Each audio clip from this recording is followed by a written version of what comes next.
মানুষ মানুষের জন্য, এই বিশ্বাস যার হৃদয়ে, তিনি হেলায় তুচ্ছ করবেন কর্পোরেট কেরিয়ার, ঝাঁপিয়ে পড়বেন সমাজের কল্যাণে। সেটাই স্বাভাবিক। The toilet man of Bengal তাই বাঙালির গর্ব।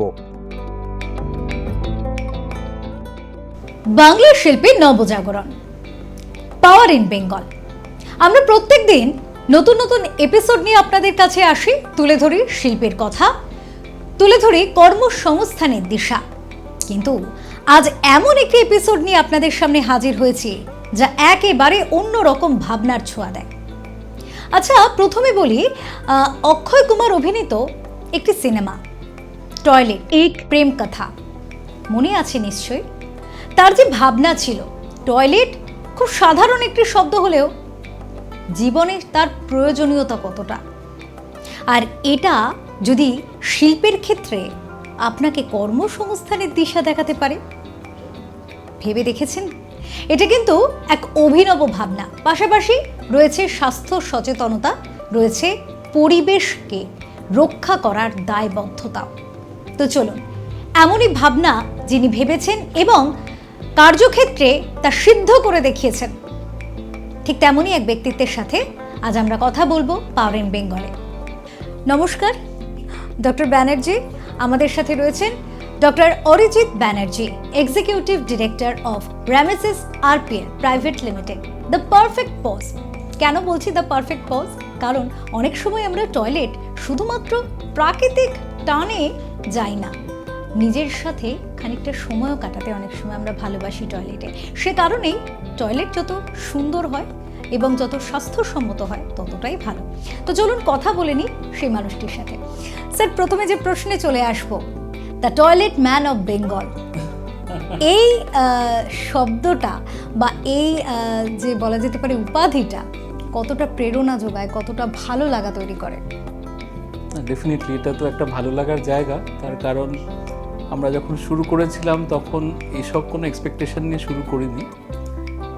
একটা উদ্যম ছিল এটাই যে স্যানিটেশন স্ট্যান্ডার্ডস কী করে এলিভেট করা যায়, নিউয়ার স্যানিটেশন স্ট্যান্ডার্ডস কী করে ইমপ্লিমেন্ট করা যায়, মানুষকে আরও কীভাবে জাগরুক করা যায় যে তারা যাতে নিজের স্বাস্থ্য এবং হাইজিনটা সম্বন্ধে নিজেরাই জানতে পারে, যাতে ডাক্তারের কাছে বেশি না যেতে হয়।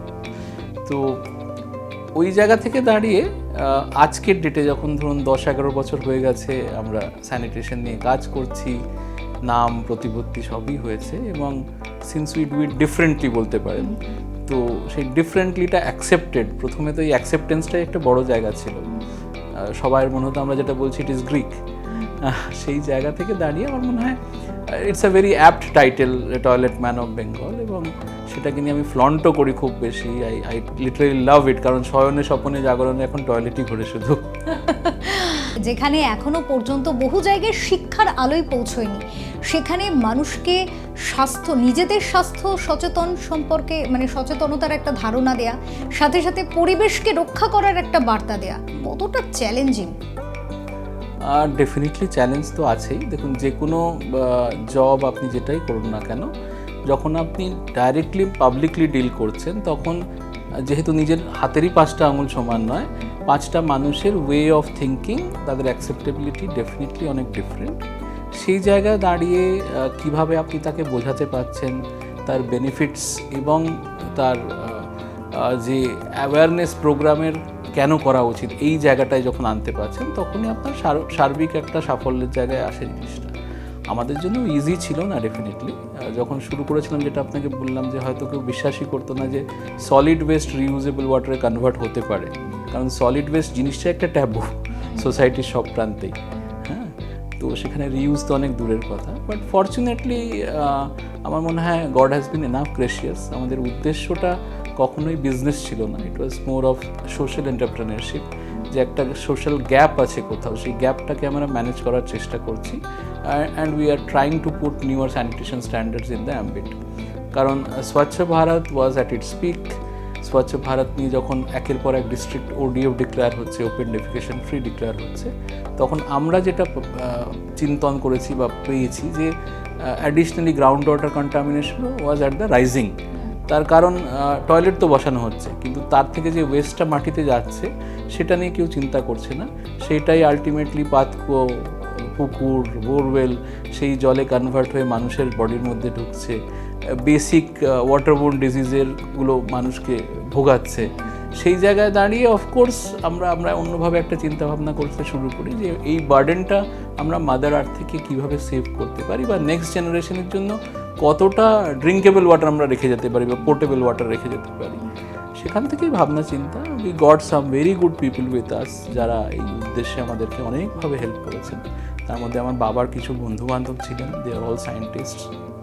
আমার বাবা খুব নামকরা ব্যক্তিত্ব ছিলেন, আপনারা শুনেছেন হয়তো, বেঙ্গল কেমিক্যালের রিজুভেনেশন স্টোরিতে তার নাম আছে। He was a state scientist for 2 decades। 2016 marked our first success story বলতে গেলে, যখন জয়দেব মেলায় আমাদের প্রথম তখনকার এসডিও যিনি ছিলেন শম্পা ম্যাডাম, তিনি ডেকে বলেন যে ডাক্তারবাবু আপনি যদি কিছু টয়লেট করতে পারেন এখানে, তার কারণ হচ্ছে ওখানে সুপ্রিম কোর্ট গ্রিন বেঞ্চের একটা রুলিং ছিল যে সেই বছরে অজয় নদীর বেডে টয়লেট বানানো যাবে না ওরমভাবে, যেরমভাবে কনভেনশনাল টয়লেটস হয় এবং স্যান্ডপিট দিয়ে পরে ঢেকে দেওয়া হয়।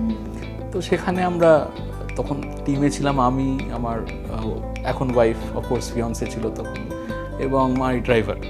এই 3 জনের টিম নিয়ে 6 ডিগ্রি টেম্পারেচার রাত্রে 3 জনে ঘুরে ঘুরে বেরিয়েছি। এবং টয়লেট লাগাবার পর সেই টয়লেটের একটা হ্যাবিটও তো মানুষের আছে যে আমাদের এখানে টয়লেটের, বিশেষ করে ইন্ডিয়ান সাবকন্টিনেন্টে টয়লেটের হ্যাবিটটা খুব কনভেনশনাল নয়। মানে তারা দেখা যাচ্ছে যে পটি করার জায়গাটায় পটি না করে তার ওপরে পটি করে রেখে দিয়েছে, বটল রেখে দিয়েছে।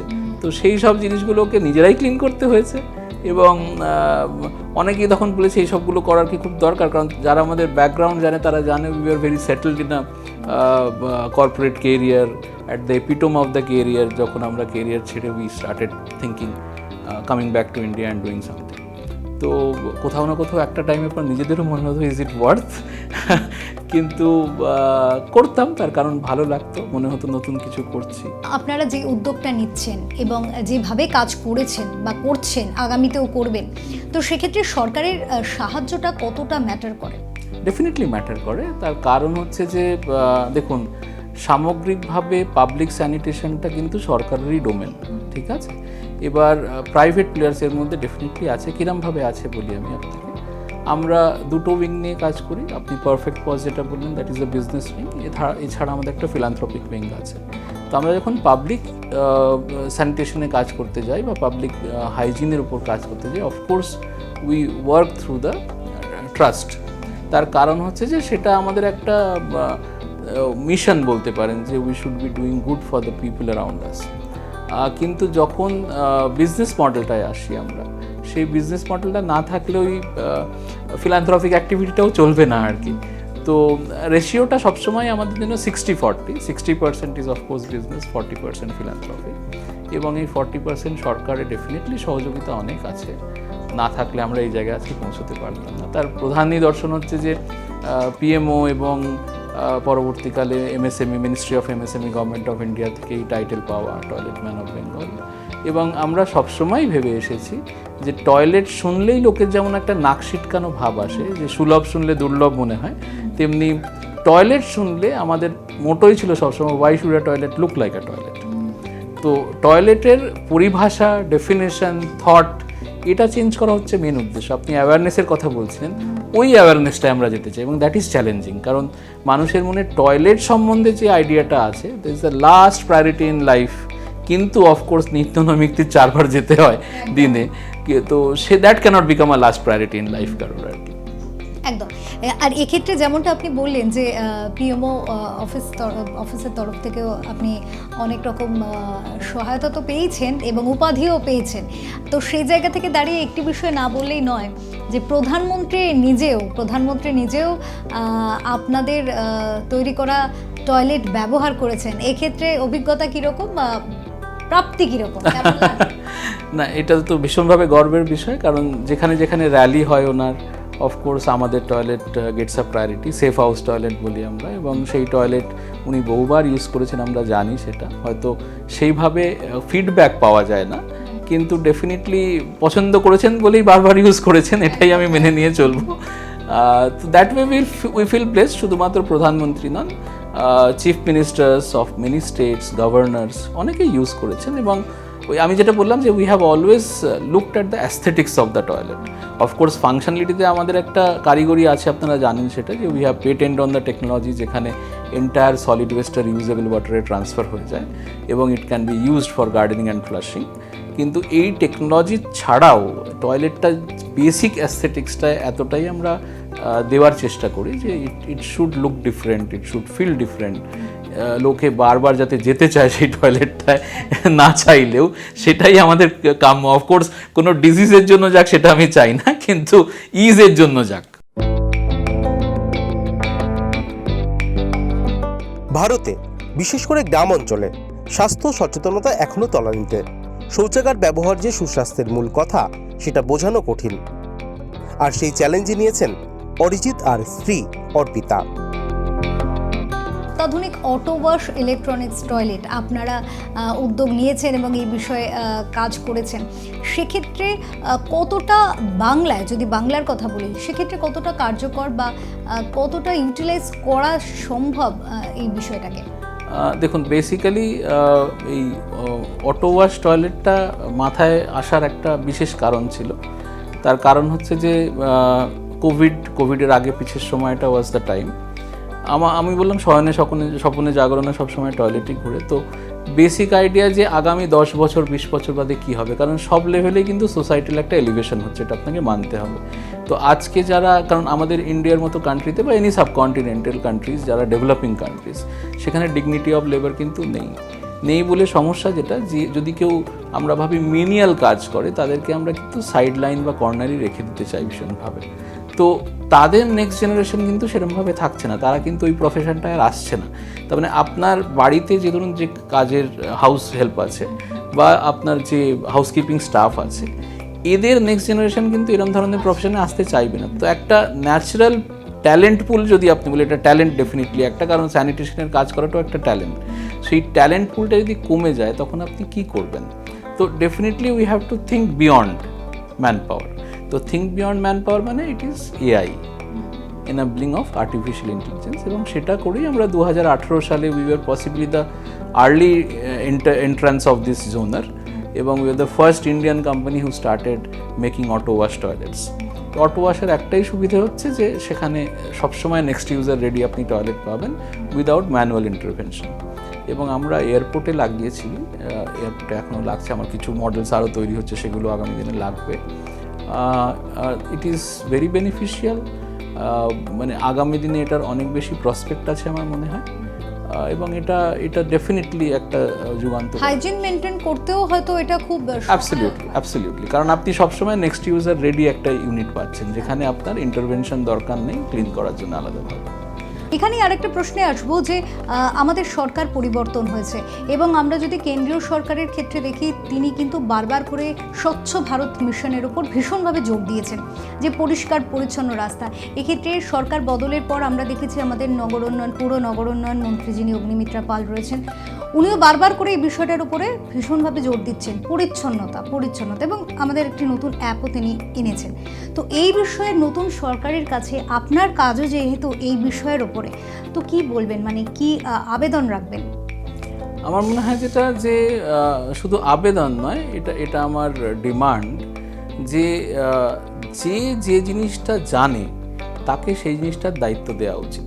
কারণ আমরা যদি নতুন করে শুরু করতে চাই, তাহলে সেই নতুন করে শুরু করার সময়টাই এটা। পিছনে যা হয়েছে সেটাকে আমরা ভুলে যেতে হয়তো পারবো না, কিন্তু সেটার থেকে শিক্ষা নিয়ে এটাই উচিত হবে যে পায়োনিয়ার কাজ যারা করছে, সব ফিল্ডেই করছে, হয়তো সেটা কিছুটা সাপ্রেসড ছিল এটার কারণে যে অন্যরকম একটা সরকার ছিল, তাদের চিন্তাভাবনা অন্যরকম ছিল। এবং পার্সোনালি আমি বলতে পারি এটা, যে আমারই টয়লেট উদ্বোধন হয়নি কিনা স্বচ্ছ ভারতের লোগো আছে বলে। তো সেই জায়গায় দাঁড়িয়ে ভীষণভাবে এটা দরকার যে যারা যে ফিল্ডটায় পায়োনিয়ারিং অ্যাক্টিভিটিতে কাজ করছে তাদেরকে আইডেন্টিফাই করা এবং তাদেরকে তার যোগ্য সম্মান দেওয়া এবং তাদেরকে সেই কাজটা আরও ভালোভাবে করতে দেওয়া, কারণ তাদের থেকে বেশি ভালো মনিটরিং কেউ করতে পারবে না একজন। একদম ঠিক। শহরে গ্রামে অত্যাধুনিক মোবাইল টয়লেট চালু করার ফলে খুলে যাচ্ছে কর্মসংস্থানের নতুন দিগন্ত। আগামীর পরিকল্পনায় রয়েছে বড় চমক। জাতীয় আন্তর্জাতিক বহু পুরস্কার আপনাদের ঝুলিতে রয়েছে। না না ওরকম অত কিছু নয়। ক্ষেত্রে না না অবশ্যই আপনারা যেভাবে কর্মোদ্যোগ নিয়েছেন তাতে এই সাফল্য আশাই করা যায়, এটা অবশ্যই প্রাপ্য। তো কিন্তু আমরা যদি বলি যে আগামী পরিকল্পনার কথা, তাহলে আর কি কি নতুন ভাবনা রয়েছে? আপনারা আগামীর কথা ভাবছেন, আমরা আগামীর থেকে আরও আগে ভাবছি। তো আমার মনে হয় আমার মতো মানুষ, আপনার মতো মানুষ যখন ভারতবর্ষে থাকি তখন যত্রতত্র ময়লা ফেলি, এটাই আমাদের চিন্তা ভাবনা। এটা মানে বার্থ রাইট, না বার্থ রাইট, এটা কি বলছেন আপনি? তো এই বার্থ রাইটটাকে চ্যালেঞ্জ করার জন্য গত 28শে জুন থেকে আমরা একটা প্রয়াস শুরু করেছি। অফকোর্স আমারই ওয়ার্ডে 89 ওয়ার্ড সুইস পার্কে এটা পাইলট হচ্ছে এখন, যেখানে আমরা একটা নিউয়ার স্যানিটেশন স্ট্যান্ডার্ডসের কথা নিয়ে সমস্ত বাড়ি বাড়ি ক্যাম্পেনিং শুরু করেছি। এবং এটা পাইলট হওয়ার একটাই কারণ যে সেগ্রিগেশন অ্যাট সোর্স, মানে আগামী দিনে কঠিন বজ্র এবং যে সলিড ওয়েস্ট সেটাকে সেগ্রিগেশন যদি আমরা করে দিই, তাহলে যে মানুষগুলো ক্লিন করতে আসে তাদের কতটা সুবিধে হয়, বা যেখানে এটাকে প্রসেসিং হবে সেটারও কতটা সুবিধা হয়, কতটা এনার্জি আমরা বাঁচাতে পারি সেক্ষেত্রে, সেটার জন্যই আমাদের এই প্রয়াস। এবং আমার মনে হয় এটার সাকসেসের ওপর আমাদের আগামী দিনের দিশাও নির্ধারিত হবে। নতুন একটা উদ্যোগ নিয়েছি গত বছর থেকে, সেটা হচ্ছে যে আমরা মেজর ট্রাফিক ইন্টারসেক্টসে আমরা একটা করে টয়লেট লাগাচ্ছি। কারণ যে কোনো শহরে আরবান স্যানিটেশন আপনি যদি দেখেন ইজ আ মেজর কি বলবো ডিসঅ্যাপয়েন্টমেন্ট টুডে। তার কারণ যদি পুরনো সিটি হয়, সমস্যা হচ্ছে সেখানে অ্যাডিকুয়েট স্পেস নেই যেখানে আপনি একটা টয়লেট, কম্পোজিট টয়লেটের একটা স্ট্রাকচার করতে পারবেন বা এরিয়া পাবেন। সেখানে আমাদের স্ট্যান্ডঅ্যালোন ইউনিটগুলো খুব উপযোগী কারণ এতে 4x4 মানে অ্যাপ্রক্সিমেটলি 16 থেকে 32 স্কোয়ার ফিট জায়গা লাগে, তার থেকে বেশি কিছু লাগে না। আর সেলফ ক্লিনিং যেহেতু, অটোমেটিক্যালি এটাতে আপনার এক্সট্রা কোনো ওয়েস্ট ডিসপোজালের কোনো মেকানিজম আপনাকে করতে হচ্ছে না। তো সেই সূত্র ধরে আমরা প্রায় 32টা টয়লেট কলকাতাতেও লাগিয়েছি আমরা মেজর ট্রাফিক এরিয়াসগুলোতে। এক্ষেত্রে একটা ভীষণ ইম্পর্টেন্ট প্রশ্ন আছে, যেহেতু পাওয়ার ইন বেঙ্গল আমরা বাংলার শিল্পের নবজাগরণ নিয়ে কথা বলি, সেক্ষেত্রে কর্মসংস্থানের বিষয়টাও আমাদের আলোচনায় উঠে আসে। আপনার এই উদ্যোগ সমাজের পক্ষে এবং মানুষের ব্যক্তিগত ক্ষেত্রে অত্যন্ত একটি উপকারী উদ্যোগ, কিন্তু এক্ষেত্রে যদি আমরা বলি যে কর্মসংস্থানের কথা, তাহলে সেক্ষেত্রে সুযোগ কতটা আছে? তার কারণ এখন তো স্যানিটেশন ইজ এ সাবজেক্ট, পড়ানো হচ্ছে। তো পড়ানো হচ্ছে এই জন্যই যে স্কোপ আছে বলে। পাথ ব্রেকিং অ্যাটিটিউডস কিছু নিয়ে আসতে হবে এর মধ্যে, কারণ ওই বললাম ডিগনিটি অফ লেবার নেই বলে আমরা যদি এটা ভাবতে শুরু করি যে আমরা এরম ধরনের কাজ করব না, তাহলে খুব মুশকিল। তো সেখান থেকে বেরিয়ে এসে যারা কাজ করছে তারা definitely they will taste success. এবং আপনি যদি 10 বছর আগে স্ট্যাটিস্টিক্স দেখেন, যখন আমরা কাজ শুরু করেছিলাম তখন আমরা ভাবিনি যে this can actually give jobs to so many people.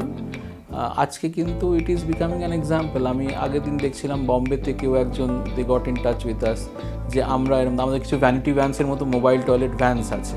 সেটার মেন উদ্দেশ্য হচ্ছে যে যদি আপনার কমিউনিটিতে কোনো প্রোগ্রাম হচ্ছে, আপনার বাড়িতে অ্যাডিকুয়েট টয়লেট নেই বা আছে, কিন্তু আপনি সেই টয়লেটটা ইউজ করতে কতটা দিতে চান সেটা যদি না হয়, তাহলে ওই টয়লেট ভ্যানগুলো দাঁড়িয়ে থাকলে they can take the load, তারপর বেরিয়ে চলে এলো সেলফ ইঞ্জিন ভ্যান। এক্ষেত্রে তো আমরা আমাদের টলিউডের কথাও যদি বলি, হ্যাঁ ডেফিনেটলি টলিউডে প্রচুর লোকজন ইউজ করে আজকের ডেটে। তো এই উদ্যোগটা নেওয়ার পর আমি দেখছি অনেকে আমাদের সঙ্গে দে আর গেটিং ইন টাচে, আমরা যদি সিমিলার কিছু পার্সপেক্টিভ ওদের দিতে পারি, and we are trying to help them actually. কারণ একটা গাড়ি, একটা মানুষ, একটা ক্লিনার, তো 3 জনের job automatically is already secured. তো 1:3 রেশিও, সেই জিনিসগুলো তো ডেফিনেটলি স্কোপ প্রচুর আছে। এবার একটুখানি ব্যক্তিগত পরিসরে ঢুকে পড়ি। সেক্ষেত্রে আপনার লাইফ পার্টনার যিনি, তিনি আপনার ওয়ার্ক পার্টনারও বটে। তো সেক্ষেত্রে দুজনে এত এই ধরনের একটা ইউনিক ভাবনা রাখেন, প্রতিনিয়ত আপনাদের নতুন নতুন জিনিস সম্পর্কে ভাবতে হয়, কারণ দিন পাল্টাচ্ছে, মানুষের চাহিদা পাল্টাচ্ছে, সব কিছুর সাথে তাল মিলিয়ে চলতে গেলে। কিন্তু তারপরেও নিজেদের জন্য কি সময় পান? আর যদি পান তাহলে সেক্ষেত্রে কী করতে ভালোবাসেন? না, আপনি পার্টনার বললে ভুল হবে, শি ইজ দ্য বস। ঠিক আছে, আর বাড়ির বস আর অফিসের বস এক হওয়ার অনেক বিড়ম্বনা আছে। ঠিক আছে, বাট নানদালেস জোকস অ্যাপার্ট, আমার মনে হয় টু 100% এক্সটেন্ট অর্পিতার সঙ্গে ছিল বলে আমি এই জার্নিটা এত স্মুথলি 10 বছর ধরে এই জায়গায় আমরা আসতে পেরেছি। She is the one who text care meticulously about the branding aspect, সেটা কিন্তু কারোর হাতে আজ অব্দিও ছাড়েনি, ছাড়বেও না আশা করি। এবং আমার থেকে আগে ন্যাশনাল অ্যাওয়ার্ডও পেয়েছে, এটাও একটা ব্যাপার, কারণ ওর একটা অন্য জনার আছে। She works on paper made handicrafts actually, news paper ruled items, এবং এগুলো পেপার ম্যাশ নয়, দিস ইজ অল রোল্ড। তো ওর একটা নিজস্ব পরিসর আছে, তো সেই জায়গায় ও কাজ করে এসছে বহুদিন, although she belongs from IT background. তো আমরা সময় কাটাবো একসঙ্গে এটা ভেবেই কিন্তু বিজনেসে আসছে। It has given a lot of space to both of us to be together. আর আজকের ডেটে আপনি বললেন কীভাবে সময় কাটাতে চান, আমরা খুব মুভি ফ্রিক, মাঝে মাঝেই আপনারা আমাদেরকে দেখতে পাবেন মুভি থিয়েটারে। নতুন যে সিনেমা বেরোয়, irrespective of Hindi Bengali, at least তার ফার্স্ট শো না হলেও ফার্স্ট ডে থার্ড শো তো দেখতে যেতেই চাই সবসময়। আর আমরা ঘুরতে খুব ভালোবাসি, তার সঙ্গে ওই দুজন আছে, তারাও ঘুরতে খুব ভালোবাসে। তো আমরা মাঝে মাঝে ইচ্ছে করলে লং ড্রাইভ চলে যাই। আর লং ড্রাইভে গেলেও ওই যা হয় যে ঢেকি স্বর্গে গেলেও ধানই বানে, তো সেখানে গিয়েও হাইজিন আর স্যানিটেশনই করতে থাকি আমি। সেটা ওর একটা বিড়ম্বনার জায়গা, কিন্তু দ্যাটস হাউ লাইফ ইজ। হ্যাঁ, একদম। আর এক্ষেত্রে একেবারে শুরুতে যে বিষয়টা নিয়ে কথা বলেছিলাম, যে অক্ষয় কুমার অভিনীত টয়লেট এই প্রেম কথা, আপনাকে নিয়ে যদি বাংলায় এই ধরনের কোনো সিনেমা তৈরি করার একটা প্রয়াস হয় বা ইচ্ছা প্রকাশ করা হয়, সেক্ষেত্রে কি বলবেন, কতটা খুশি হবেন শুনলে? ডেফিনেটলি সাধুবাদ যদি এরকম কিছু হয়, কিন্তু তার দুটো টার্মস অ্যান্ড কন্ডিশন আছে। সেটা হচ্ছে, 1 নম্বর, হিরোটা আমাকেই হতে হবে, আর হিরোইনটাও চেঞ্জ করা যাবে না, হিরোইনটাও অর্পিতাকে হতে হবে। আর সেখানে মা বলে একটা ক্যারেক্টার হতে হবে, কারণ মা না থাকলে আমরা দুজনেই এই জায়গায় পৌঁছতাম। অনেক ধন্যবাদ, খুব ভালো থাকবেন। আজকে আমাদের পাওয়ার ইন বেঙ্গলের এই এপিসোডটা কিন্তু একদম ইউনিক হলো। যেমন একটা ইউনিক ভাবনা কর্মসংস্থানকে নিয়ে, যেমন একটা ইউনিক ভাবনা বাংলায় থেকে শিল্পে নবজাগরণ কী করে ঘটানো যেতে পারে, পাশাপাশি কিন্তু রয়েছে মানুষের স্বাস্থ্য সম্পর্কে মানুষকে সচেতন করার একটা প্রয়াস, পাশাপাশি রয়েছে পরিবেশ বান্ধব একটা অ্যাটমসফিয়ার কী করে আমরা তৈরি করতে পারি, পরিবেশকে কী করে রক্ষা করতে পারি, তারও কিন্তু একটা প্রচেষ্টা। আর সব মিলিয়ে বাংলায় এই মুহূর্তে শিল্পের নবজাগরণের ক্ষেত্রে রামেসিস আরপিএল প্রাইভেট লিমিটেড কিন্তু একটা একদম পারফেক্ট পজ এক্ষেত্রে কিন্তু বলাই যায়। তো আজকের এপিসোড এই পর্যন্তই। আপনারা দেখতে থাকুন ওঙ্কার বাংলা, দেখতে থাকুন পাওয়ার ইন বেঙ্গল। নমস্কার। ডক্টর অরিজিৎ ব্যানার্জিকে জানাই আন্তরিক ধন্যবাদ এবং আগামীর জন্য অনেক অভিনন্দন।